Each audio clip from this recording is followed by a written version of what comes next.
Welcome to the Lights Out Podcast. This is Chris Lights Out Lytle, and this is our journey to document the history of mixed martial arts. I have brought with me my friend, the MMA detective Mike Davis, and together we will preserve the history and hear some great stories from the world in the era of the no holds barred. Thank you and enjoy.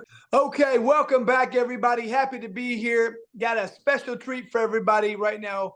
I started doing the BKFC, fell in love with the sport when I first saw it. So got one of my guys, one of the dudes who I love watching fight because for one reason only, this guy is a fighter. He's one of the guys who, like myself, will fight anyone, anywhere, anytime. He's a throwback to old school. He's an old school mentality guy, which is what we like. That's what we talk about here on Lights Out Podcast. We go into these old stories, things that how you got from here, the A to B, because it's a different world nowadays. People aren't going to fight the way we used to, the things we do. Travis Thompson is one of those guys. Travis, how the hell you doing, my friend? I'm doing well. Thanks, Chris. My man, I appreciate you having me on, brother. Well, like I was saying there, Travis, that's the thing about you. I know we've called you on 4 days notice before. We've said, hey, we need you here. We need you for this. We need you for that. No matter what, you always say, oh, okay, yeah, I'm in. Like I said, that reminds me of me in – it just not a lot of people do that stuff anymore. So, Can you explain what it is about you that makes that the person you are? Well, I've always been that way in anything that I do. I'm willing to do anything, anytime, any place, anywhere. That's just the way I am, man. It's not like I grew up tough or anything like that. I got slapped around quite a bit when I was a kid because I was a little guy with a big mouth. But I always backed it up, knowing that's actually how I got the nickname The Animal. I got the nickname Animal when I was in high school. I think I was a freshman or sophomore in high school in wrestling. I took no shit from nobody, and I would dish it out to anybody and everybody. I was so back in middle school was with the high school. Like we all ran on the same bus together. So I'm in sixth grade getting in fights with the 11th and 10th and 11th graders. It's just the way I am. I don't know. So, Chris, this guy right here was a part of BKFC 1. Number one. The first one ever. It was the first international one, too. Right.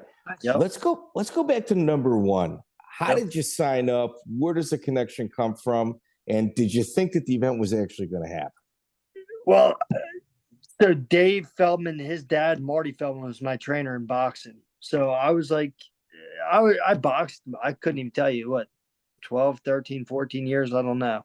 But I was like, okay, yeah, we're pretty much done with this. And then when I thought I was done boxing, Dave tells me, yo, I got bare knuckle approved. I'm like, yeah, okay. He's like, no, he's like, I'm not kidding. I was like, sure. He's like, Trap, you're going to be on pay-per-view. I'm like, holy crap. Being on pay-per-view, doing something that you love doing, not anybody, not a lot of people get to do what they love doing and also do it on pay-per-view. So that was huge. I was like, absolutely, I have to do it. So, my wife, Kelly, we're like, okay, we'll do one or two of them. And then, you got me back into it. I love it. So you got me to do the first one in Wyoming. That was amazing. A huge spectacle. And now you're talking about, then number 4 was in Cancun. Yeah, first international one. I was like, holy crap. Let's talk about the first one. Like that first one, on your way there, did you think it was real or? Well, see, that's the thing. Like I said, I fought for the Feldmans. So when Dave told me something was going to happen, I knew it was going to happen.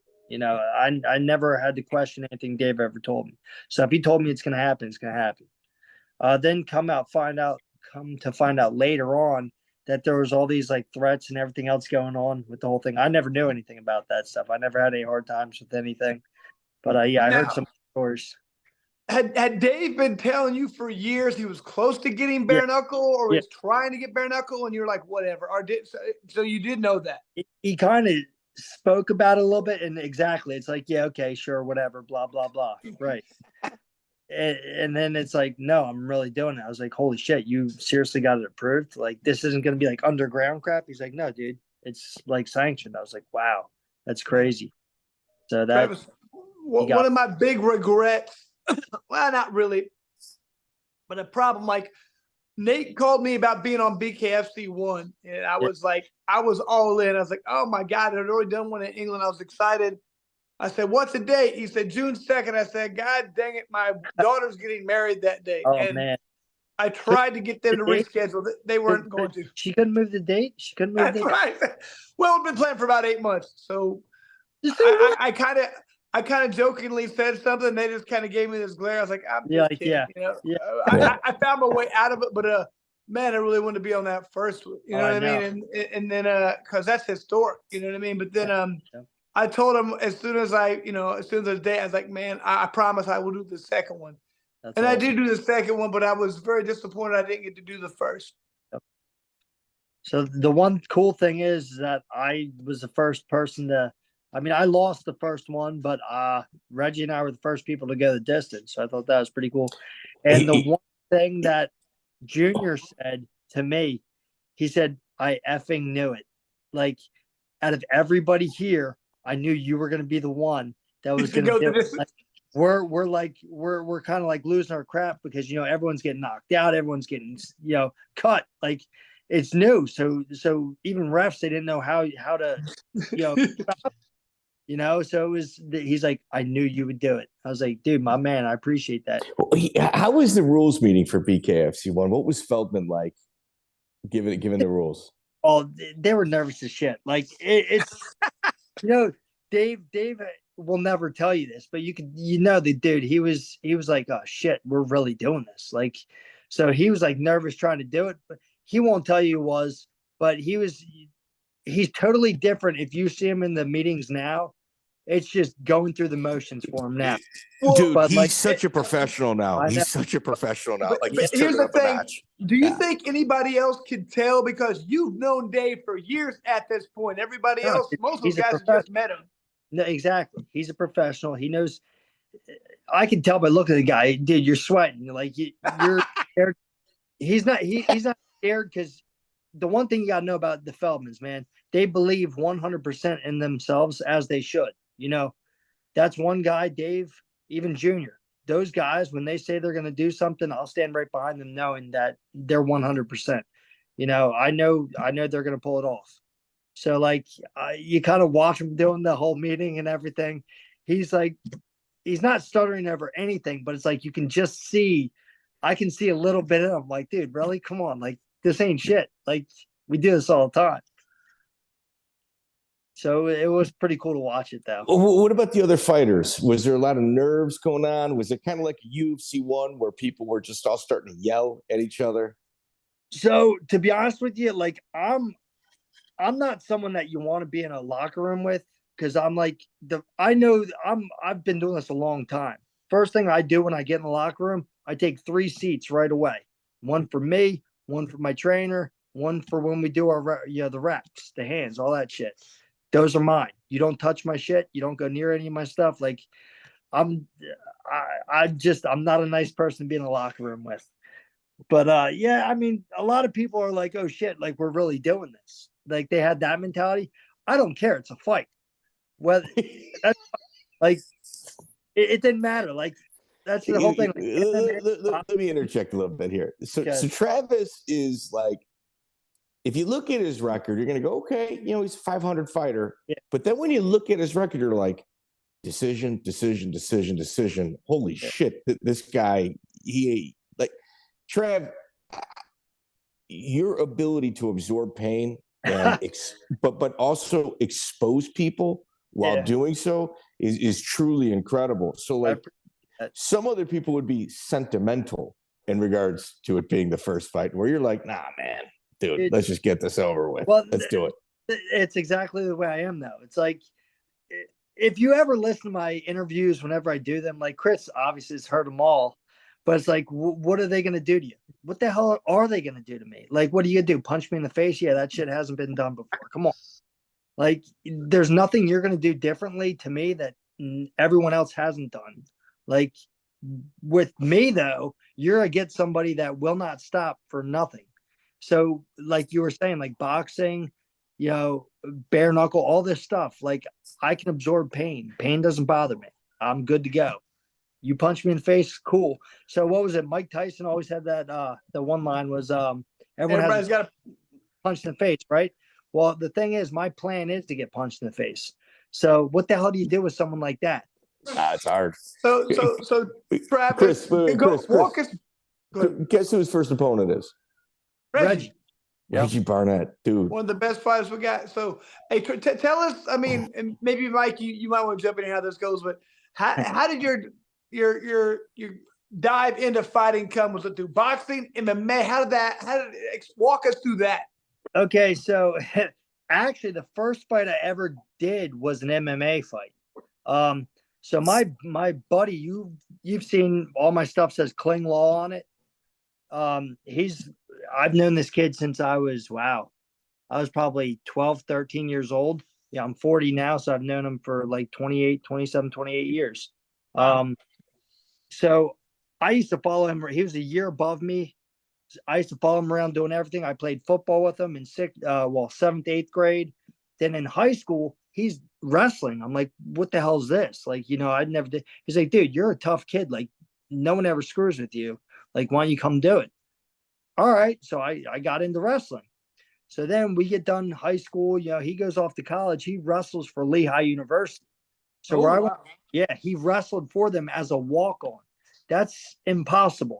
So back, you do know who John Trench is? I've heard of him, but I've never met him.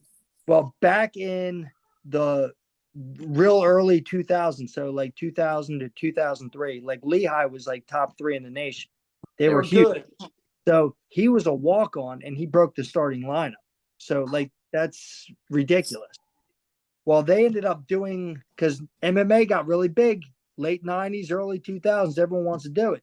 So we started doing like Brazilian Jiu-Jitsu at Lehigh University. I would drive over, hang out with them, and I started doing it. And it was crazy. We started going to these tournaments, Nago, Kip Kohler, all them. Yep. And we before American Top Team was huge, we would go to tournaments and we were American Top Team. And we'd go through everybody. It was cool. Like, this is like the beginning when American Top Team was like not as huge as they are. Yeah. Go through and we're blowing out everybody. We're killing people. So I'm doing these, the MMA. I'm doing good. I'm doing good with all the Nagas. I'm sorry. And the one guy that's training us, he's like, yo, do you guys want to fight? I was like, yeah, sure. He's like, well, have you ever trained? I was like, I've been in a couple fights in my life. I'm pretty good at fighting. He's like, well, I got to fight for you. I was like, all right, cool. So I fought at one of them in Wildwood with no training, and I fought the champ of the weight class. And again, this is early on. What year do you think? What year? It was probably 2003, 2004, maybe, something like that. Oh my guess before records were really good. Yeah. So like I've never done this before. I go in there, dude throws a flurry at me. I go like this, and I go wham, wham, coming back out of it. Ref jumps in and stops. I said, what the hell are you stopping for? He's like, you weren't doing nothing. I said, what are you talking about? I'm blocking punches. And I came back. He's like, nah. I was like, okay, screw it. I didn't care, whatever. And then I got out of that.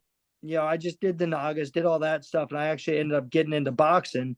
I went to Broomall, and I was just looking on Google. Where can I go to learn how to box? Because I always liked watching Rocky. That was my inspiration of boxing, was Rocky. So I was like, okay, cool, Broomall. That ain't too far. It's like a 45-minute drive from Quakertown. I'll drive out there. Well, I met Damon Feldman. I met Damon and Marty. I boxed around there for a little bit, a month or two. Didn't really meet Dave at all. And I don't know. It was cool. I liked it, but I have no money. I'm paying to train at the gym, gas, all that stuff. So after a month or two, I kind of stopped doing it. And then I met my now wife, and I'm talking to her parents. I was like, yeah, I really want to be in the UFC. I want to do this.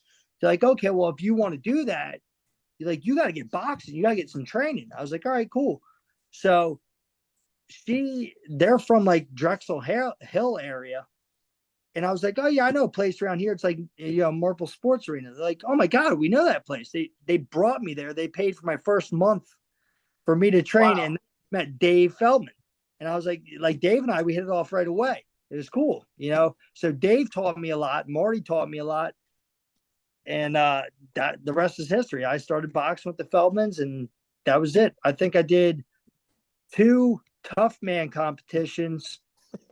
I was like 24, 23, 24, something like that.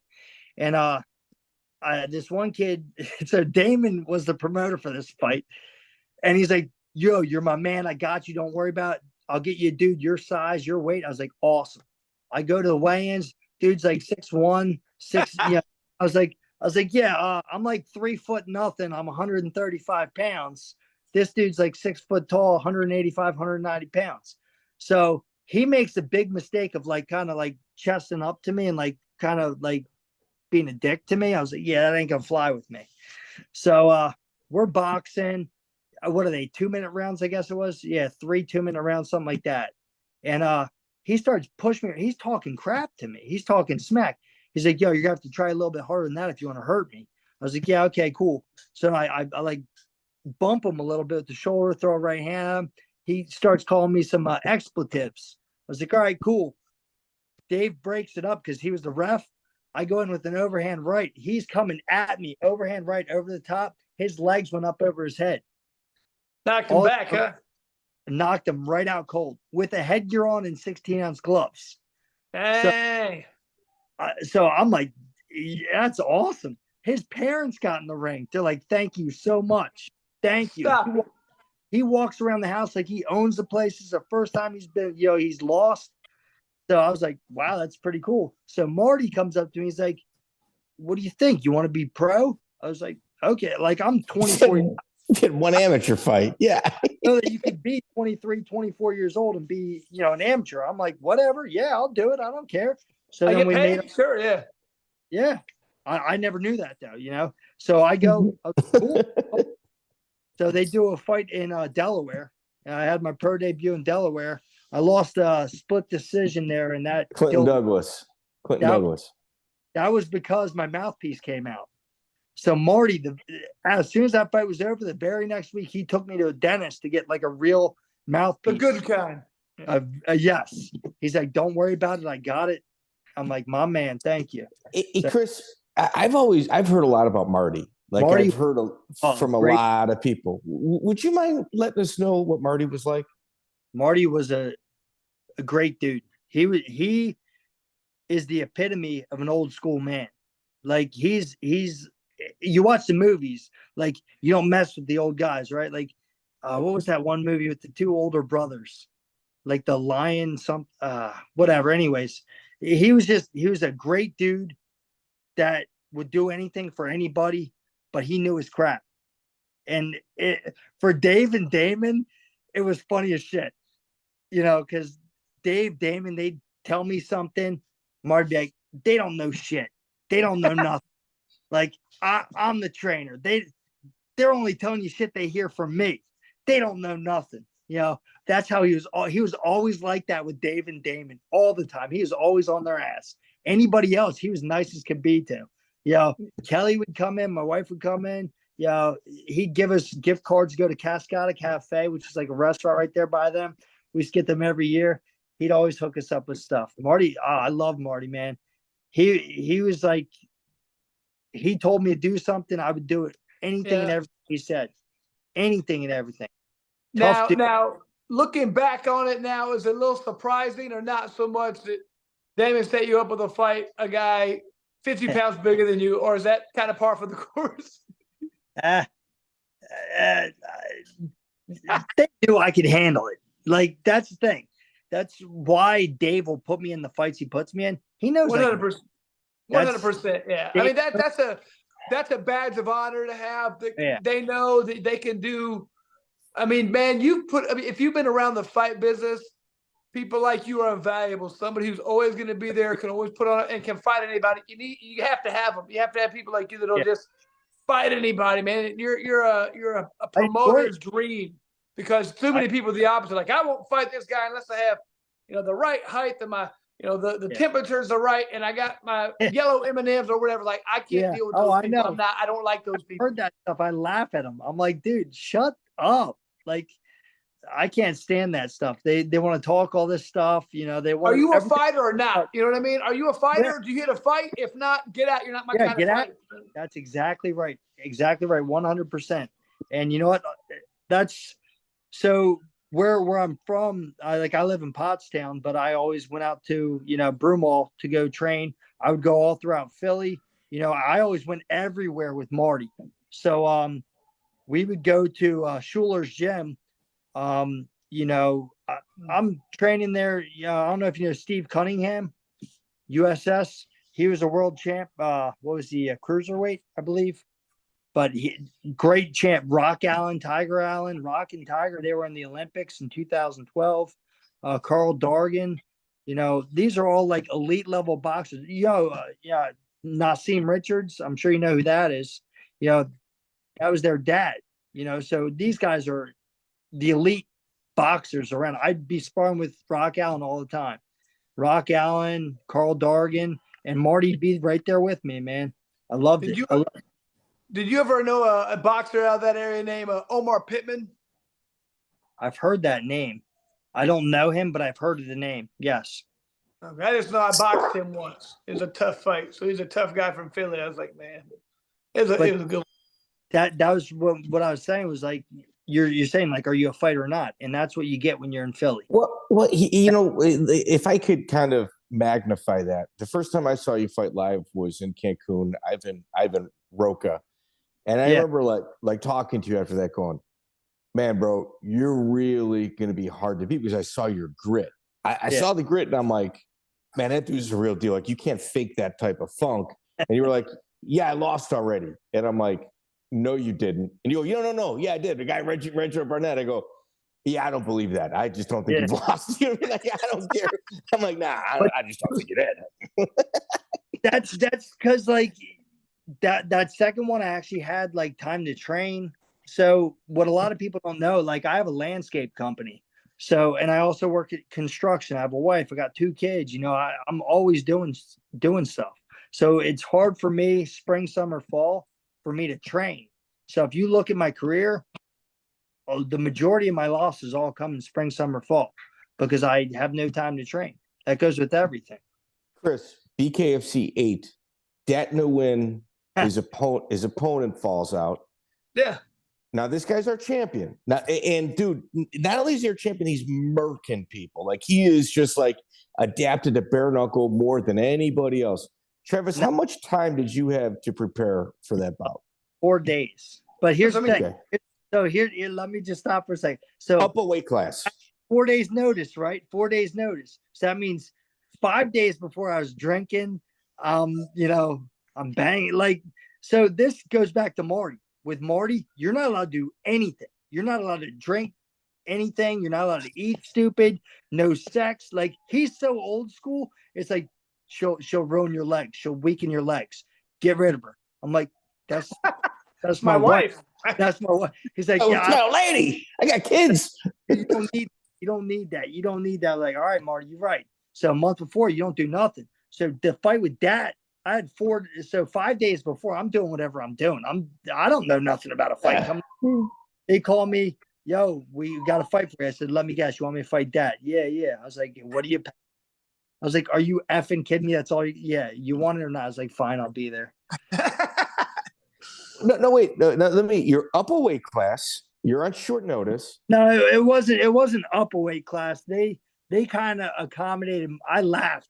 They're like, well, can you get down to 135? I was like, dude, you're dreaming. I was like, I'm going to come there. I'm going to weigh what I weigh. And it is what it is. They're like, whatever, fine. Okay. So they announced your weight. Okay. You know what? You should have kept that a secret because that was phenomenal. Like I've been telling everybody about that. I did. I did lose weight to come down and fight that. I did. So when I say I had 4 days notice, that means Monday, Tuesday, Wednesday, I was shadow boxing. Then Thursday, we go out there, we fly out there. So Thursday, Friday are just like interviews and stuff. You're not doing any training. You're not doing anything at all. I had like 2 days of doing mitts. That's it.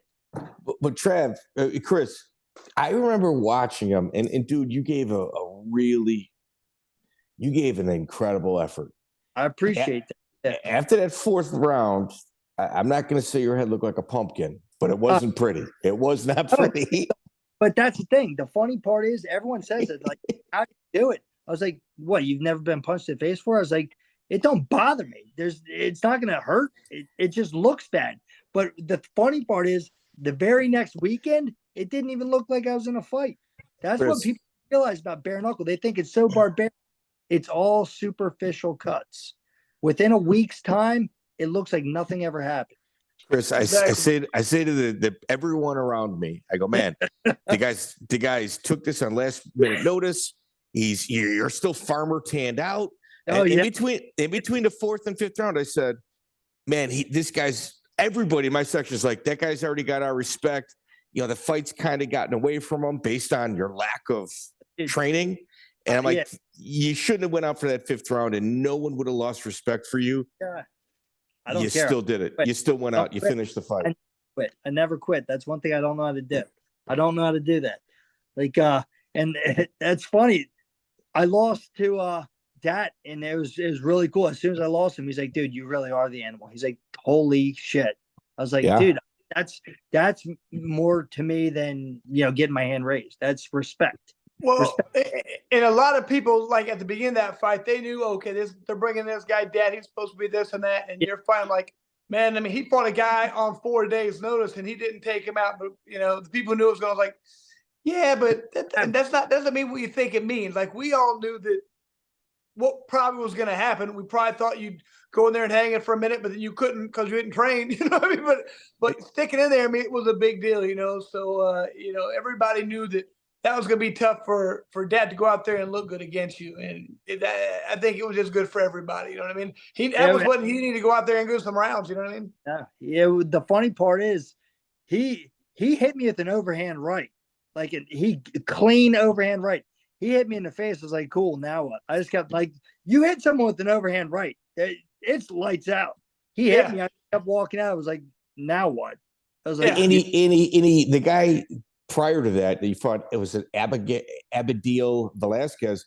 Dat finished him in the first round. Oh, yeah. So now you're going in there on short notice. I tell you, the best bet was going the distance. No one in that stadium, backstage, behind the stage or in front of the stage, thought you could do that. And in all honesty, it was a heroic effort. It absolutely made me a fan. 100%. That was like, Dad's making jokes and playing with me. I was like, dude, you're stupid. I was like, keep doing that. I was like, I'll make jokes with you too the whole time. So like fourth and fifth round, we're just making fun of each other. I was like, cool, go ahead. It's like, I'm not getting punched in the face as much. It's awesome. You're riding a 2-fight win streak, and then you also got a draw. Yeah. So you're 2-0-1 in your last 3. Honestly, dude, you're one of those guys to where they're going to throw you in like a title fight, like a Dat Nguyen, and you're going to walk out with that belt like a Rocky Balboa type. You're that guy. And that's so. The reason why I really do this. There are 2 people in my life that always told me I was nothing. I'd never be my dad told me when I was a boy, like I'm probably 6, 7 years old. I'm like, dude, I'm gonna play. I'm gonna be a professional athlete. He's like, yeah, okay, your dream, you ain't gonna be shit. Like that's my dad telling me this. I'm a boy. I'm like, no, I'm gonna be. I'm gonna be something. I'm like, I'm gonna be something. I'm gonna have a mansion. I'm gonna do this, that, and he's like, yeah, okay, keep dreaming. I was like, all right, cool. So like, that's the chip on my shoulder. That's why when you see me, like before I go to the match, Chris sees me all the time. Like I'm joking. I'm, shaking hands, smiling, taking pictures with everybody. As soon as I make that walk, that is my time to show you that I am somebody, and that's all I do. That's all I do when I get in that ring. Like even talking about it, you'll see like a change in my voice and my appearance. I start to get a little bit of a tick going. Like I get annoyed by that. There's only one other person that's ever told me that I was nothing. And I don't do too well with that. So there's only 2. Yeah, Travis. So after your Dat Nguyen fight, my little nephew, who I'm giving like little play-by-play and kind of little insights to, he goes, man, dude, I got to meet that guy. And the people that were checking for passes just weren't there. Yeah. So I'm like, dude, just kind of like walk where you know where you're going. Yeah. Made a beeline. You're sitting on a chair and you're like, you don't even have ice yet. I'm like, hey, Trav, you're like, what do you want, a picture? I'm like, fuck yeah, I want a picture. Like, come on. Dude. But that's the other thing. Like, a lot of other people, win, lose, or draw, they're done. They're done. If you 9 times out of 10, I mean, now I have to actually go backstage and get stitches or whatever. I never did that before. No. Like the first one, when we're in Wyoming, I got blood all over me. I'm still in my uniform. I have a drink in one hand. You know, I'm taking hands with my other hand. I'm getting pictures. I must have at least talked to 99% of the people there. Like that's like you came out to see me. I got to put on a show. You guys enjoyed the show. That's my job. My job is to put on a performance that gains your respect. And then I'm supposed to, make the crowd want to be a fan. That's my job. So every time I go to any event, I always do my best to see everybody in that arena, give them autographs, pictures, whatever they want. You can trash talk me. I could care less. It's all part of the game. Travis, I feel like, this to me is a throwback to not the old school fight, but more of a Japanese style of fighting. When I used to go to Japan, I love Pride. I love bare knuckles more like Pride. It's about coming and fighting. Look, how many guys here have great records? Not many. I mean, a lot of people have upside down or even just some losses, man. It's not going to be a sport with undefeated people. because we fight real fights. Boxing, you know how boxing is. You don't fight anybody until you're 15-0. It's so stupid. You look at their record, who they fought. They fought 0-1, 0-8, 0-7, 1-6, and they see these good records. They're not fighting real fights. They don't. Bare knuckle is like probably you fight real fights all the time. You ain't gonna win them all. So it's about coming and fighting, not necessarily, who comes out on top all the time. It's about that warrior spirit. That's it. And you know what? That's something else I want to bring up about boxing. So the first time I ever fought, the only time I fought in Vegas, Dave actually worked my corner. Dave came with me to Vegas. We fought Vegas. We fought, who the hell did we fight? Oh, man. You probably have the paper in front of you. Well, yeah, I got it in front of me. Yeah. Where do you remember the year? Diego. It was Diego Magdalena. That's who I fought. He was in the 2000. He was an alternate. Yeah. He was an alternate for the 2012 Olympics. Oh, my God. So an easy fight. Yeah. Yeah. They're bringing you in to win, right? Yeah. Yo, so Dave. It was on Halloween. What's that? Yes, it was Halloween. Exactly. So 2008. Every chick there is like a slutty something. So there's like, I hate it. I was like, how Dave, how the hell am I supposed to fight this dude with a boner? I was like, this is ridiculous. He's like, dude, you're stupid. Like Dave and I, like, he's an older brother to me. Like I talk like a dipshit around him all the time. He's like, dude, you're stupid. I was like, I know, we know this. But I remember he turned me into a dirty fighter. He's like, Travis, I want you to let him know it's a real fight. I was like, what the hell do you mean? As soon as the bell rings, I want you to hit him in the nuts. I was like, yeah, okay. He's like, Trav, I ain't playing. He's going to know in for a fight. All right, Dave. Bell rings, jab up high, right hand, right in the nuts. Dude, the ref stops it, gives me a warning. I was like, yep, no problem. My bad. Dude's fast as shit. Into the first round goes, I was like, dude, do me a favor. He's like, what's that? I said, slow it the fuck down so at least I can see you when you're hitting me. He starts cracking up laughing. That was it. Then I was on him. So, just so everybody knows, Diego Magdalena finished his career at 32-4. Yeah. And he didn't get those losses till the end. No, he didn't. No. He was so his brother Jesse Magdalena was a world champ. Teofimo Lopez was one of them. Yeah. Now, real quick, I gotta tell you, like, you tell me that story about Dave. That tells me one thing.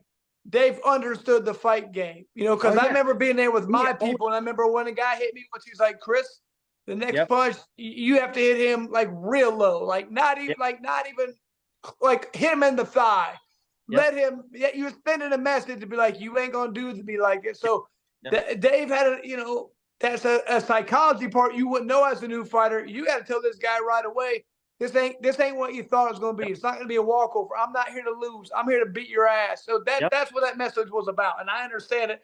You might not have at the time, but I know you do now. No, I do now. And here's the funny part. So then Dave got big into promoting after that. Wait. Hold up. One of his losses was Roman Martinez, and it was a split decision. Holy shit, that guy's legit, dude. That guy Diego is legit. Oh yeah. Go ahead. It was good shit. But the one thing I was gonna say was like Dave got like big into promoting after the Vegas trip. So we're doing fights at the Valley Forge Casino, which is like a half hour from my house. So he's put me on all these cards. So I'm out there, I'm banging, I'm always hitting everybody low. He's like, dude, what the hell's your problem? I was like, Dave, I'm just letting them know they're in for a fight. He's like, dude, you're screwed up. I was like, no, Dave, you're the one that taught me how to do that. I was like, I'm letting everybody know that when they fight me, they're in for a fight. He's like, dude, you're screwed up. I was like, yep, you got it. The problem is, though, the refs get to know that, too. Nope. This is going to hit people in the... No, the refs, I'm very good at it. When I fought Milton Santiago.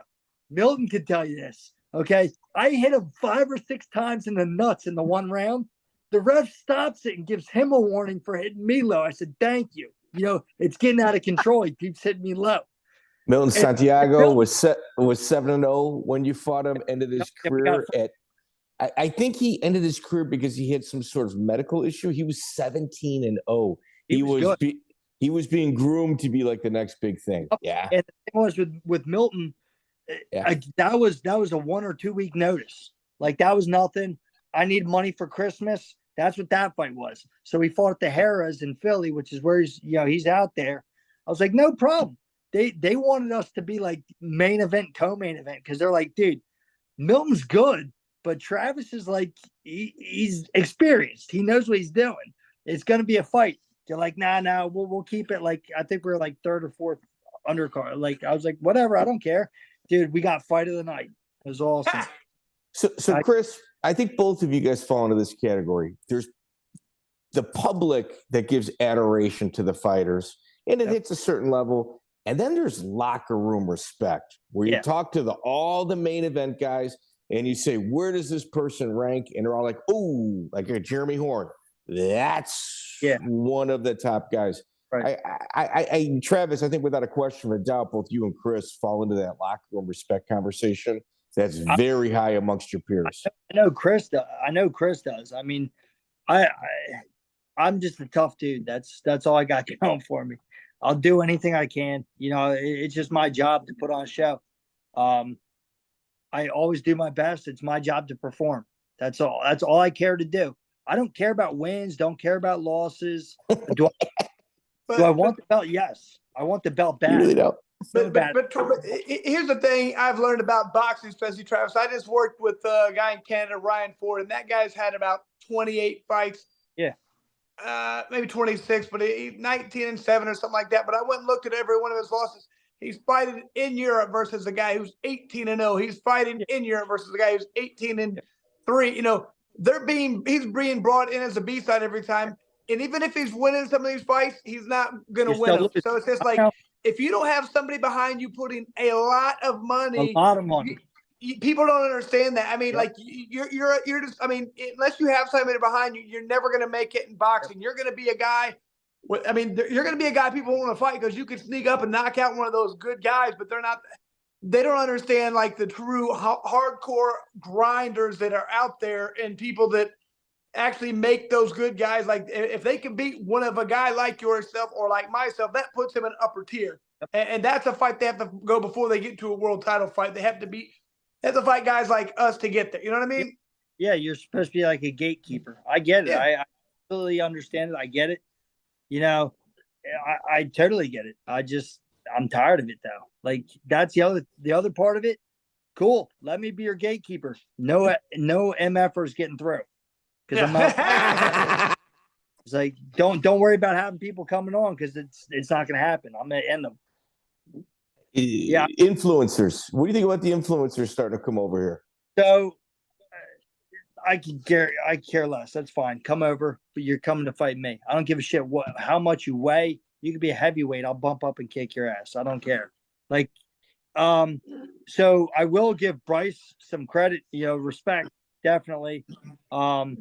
He did a great job. He performed. But that's the thing. You have to not just be an influencer and say, oh, I'm going to do this, that, and the other. Like, you have to actually do it. Bryce actually showed up. He actually performed. I will say this, and it's going to be, it's hard for guys like him to get respect from guys like you, the guys that are the foundation. But I'll tell you what, he fought G. Hernandez, absolute real fighter. Yeah, absolutely. And what he's saying to the other influencers that are talking shit to him is, no, you come over here, you fight G. Hernandez, you come fight a real guy. Yep. Your name came up in our last conversation, and I'm like, Travis Thompson's another guy whose name you should put in your mouth. And he just said, he just said, yeah, no one wants that fight. Who said that? Bryce Hall. Bryce Hall. He was like, no, man, that guy, man, you don't want that fight. It was funny. Like, I was doing the podcast at the Bare Knuckle with Brian Sosha, and he comes out. I was like, yeah, okay, cool. Yeah, what I call him, Bryce Paul. I called him Bryce Paul because Logan Paul, all them, whatever. Yeah. I was like Bryce Paul. He's like, yeah, okay, blah blah blah. But he told me as a wrestler, like, oh shit, this guy, you have a backbone. Like, because I mean, to me, wrestling is like the first everything. Sport. It's everything. Yeah, well, you learn about yourself. You learn what you can and can't control. If you can get through wrestling, especially if you went through the wrestling like I went through, like we ran with bricks, we did buddy carries, we did wedding carries where you run with someone up a hill. Dude, we had mountains where I live. So I remember, I think it was, what was it? I think it was my sophomore year. I believe it was my sophomore, junior. We had like 11 people on our wrestling team. There's 13 weight classes at the time. Wow. Did everybody quit because it was too tough? If we didn't pin like almost every single match we were losing, we still made districts. Like we were a no joke team, but we're District 11 too. So District 11 is like in Pennsylvania. I mean, shit, in the nation, District 11 is up there. Like, that's Easton, Nazareth, Northampton, all the big schools. And we made it. We didn't go through districts, but we got the districts. Just making it like, if you're a high level wrestler in a wrestling state anywhere in the Midwest, you're mentally tough. That's just a different level of mental toughness. That's why you talked about the Paul brothers. Like, I used to like, oh, whatever. Then I found out they're from Ohio. They like made it to state in wrestling, upper weights. I'm like, these guys are legit tough guys. I quit talking trash about them. Bryce Hall, if he's a wrestler, you're a tough dude, man. I mean, it's just a different level of mental toughness to be at that. If you're good, if you're making it to the state level at any good wrestling state, you're a tough dude. Absolutely. And that's where, like, Brian actually called it out. He's like, wow, I just actually saw the animal just like stop bashing somebody. And like, he's respect, like, man. You got to respect. He's like, he pulled something out of your heartstring, didn't he? Because he's a wrestler. I said, yeah, kind of. I mean, respect. You got to give it, man. Absolutely. So one thing I'm really excited about, man, we have great possibilities getting Philadelphia, getting Pennsylvania on board, man. We got to have you on. What's the dream fight you want for Pennsylvania? We got to give you a dream fight there. I want a belt. I want a belt. So whoever has the belt right now, what's his name? I'm sorry, I don't even know the kid's name. But Kai Stewart? No, he 135 pounds. I would fight Kai. I would bump up and fight Kai, no problem. I'd like to see you and Kai go. Kai's, he's champ. He did a great job against HD. I'll give you nothing but props for that. You did a great job. Tell you what, you're right. HD. Like, you two have similar styles. That would be a friggin' award. Both you guys put gas tanks. But what's the 135 pounder's name? He's also like me too, where he'll keep coming forward. Fuck. I'm gonna have to edit this. All that. Yeah, I should have been cursing the whole time. No, that's not a problem. Gotta be a good boy. I forget it makes me feel like crap too. I can't believe I don't know the guy's name. Oh, Hold up. Dodson's 25. Yeah, he's 20. John Dodson's 25. I'd fight Dodson too. That'd be another good one. Because the thing is, he never fought anybody. He fought. You're fighting. Keith Richardson. Yeah. Oh my God, dude, Keith Richardson. how are we blanking on that? Keith Richardson's a friggin' stud. Yo, easy does it. I'm the animal, so I don't give a shit. Man, he carries himself with class. Richardson does. And you know what? He's not going to point fight you either. He's going to try to beat you at your strength. That's a hell of a fight. I'll take that. Oh, heck yeah. That'd be beautiful. My man had 4 fights this year, 4-0, 3 knockouts, and a fight of the year candidate. So you're not knocking me out now. So good luck. Break your hand. That's why it'd be a fun one to watch. Absolutely. And I'd love to do it. So that would be great. Here, Travis, here. Obviously you kind of command respect in the locker room. Who do you respect? Anyway. See, that's I respect people that have already done it. So like I respect Chris. It's hard for me to respect. It's hard for me to respect a fighter that's still doing it. Tom Schoaf? Yes, I do. He just retired. I respect a lot of guys that do all the MMA. Like I respect you guys. It's hard for me to.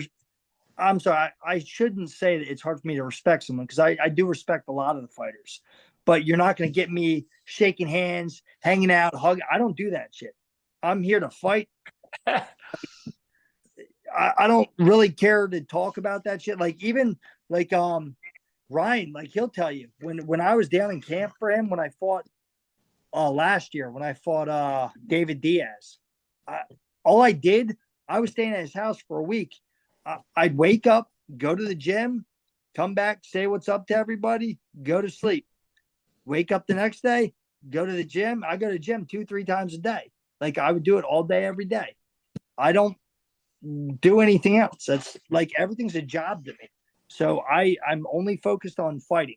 So for me to go up to other people in the locker room and talk, I don't care to do that. I'm just there to do my job. It's a job for me.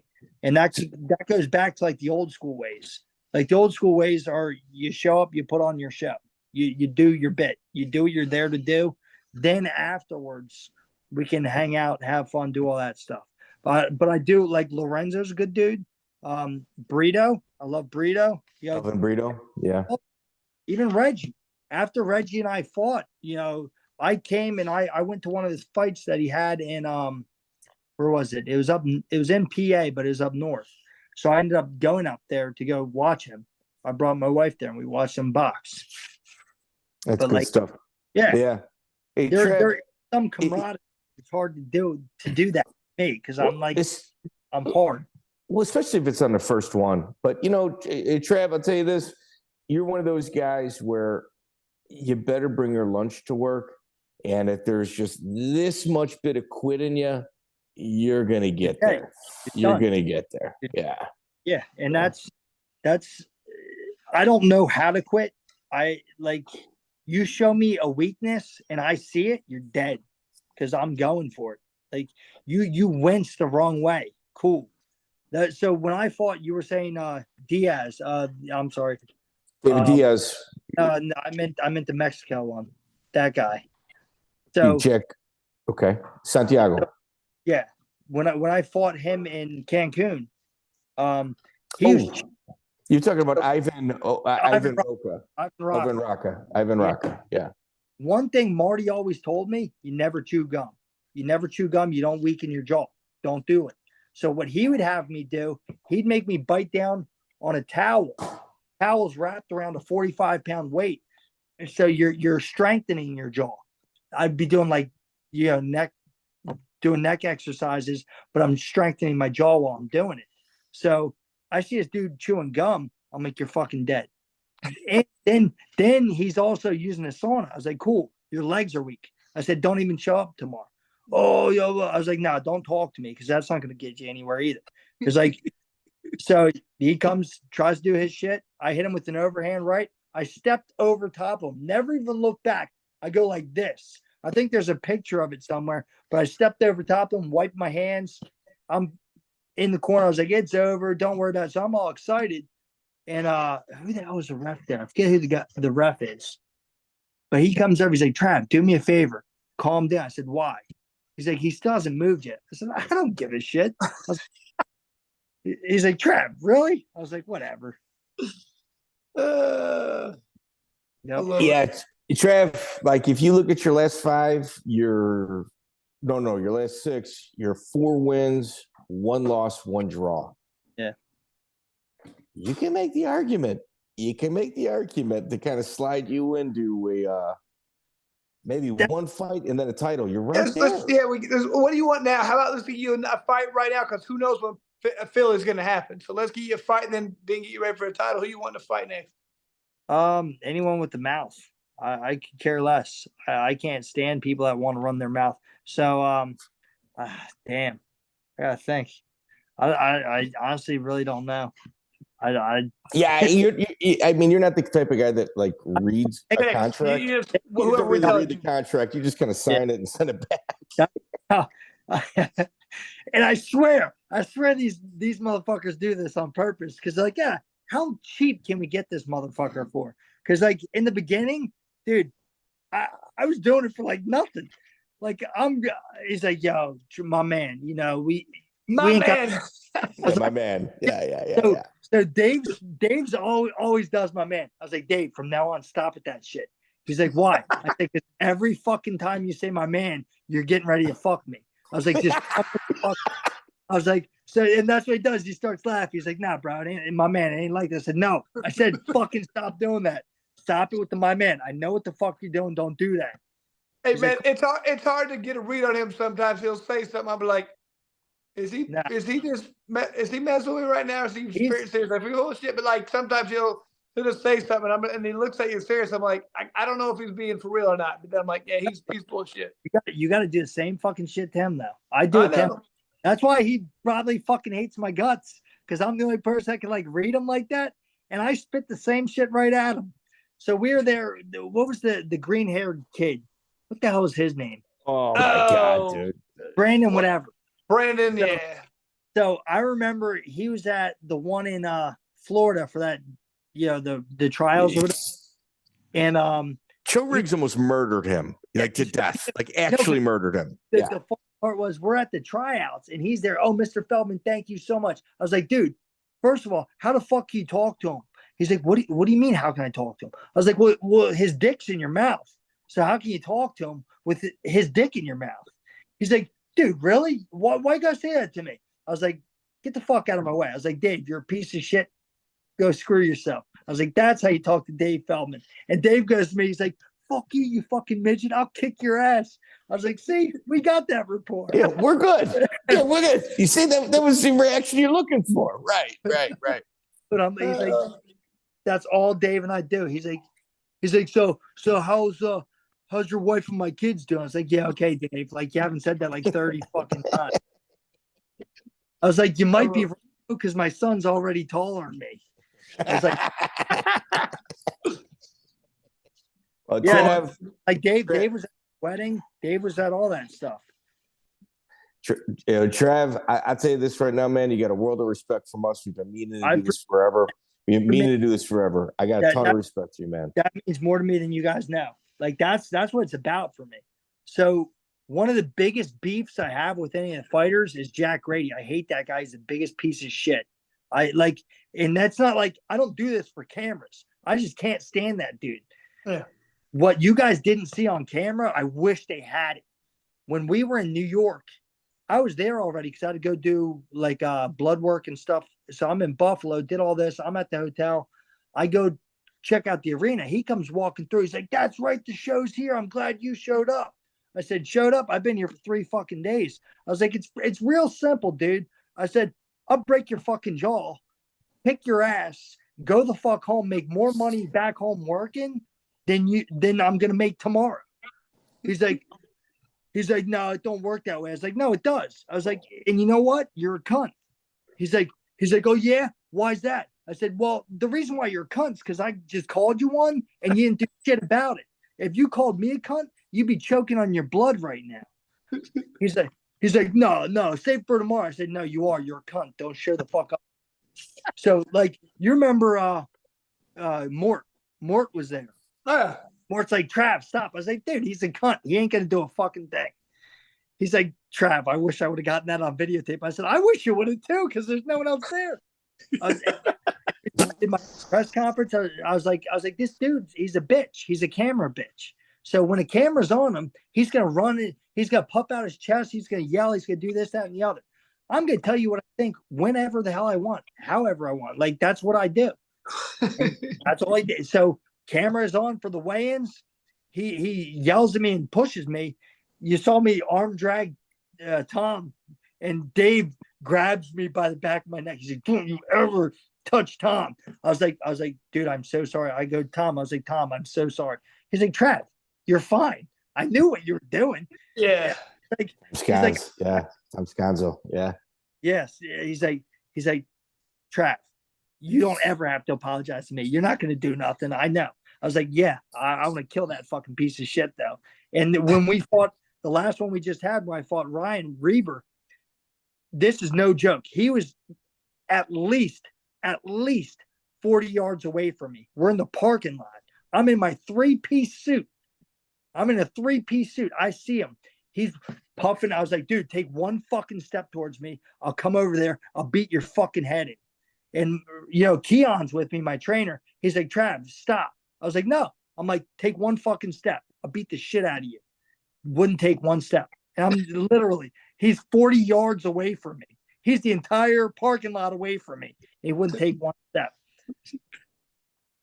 I love Ladies and gentlemen, I am telling you right now, you got that much bitch in you. Trav's going to find it. I'll find it, and I'll take it. I'll kill you. Chris, we wrap this bad boy up, man. Hey, once again, man, Travis, you're the man. Me and Mike always talk about it. Love having you on. Thank you. You're our kind of fighter. That's our main thing, is having people like you, true fighters. That's what this is about, in my opinion. So you one of those guys. So, man, just thank you for being on. Appreciate it.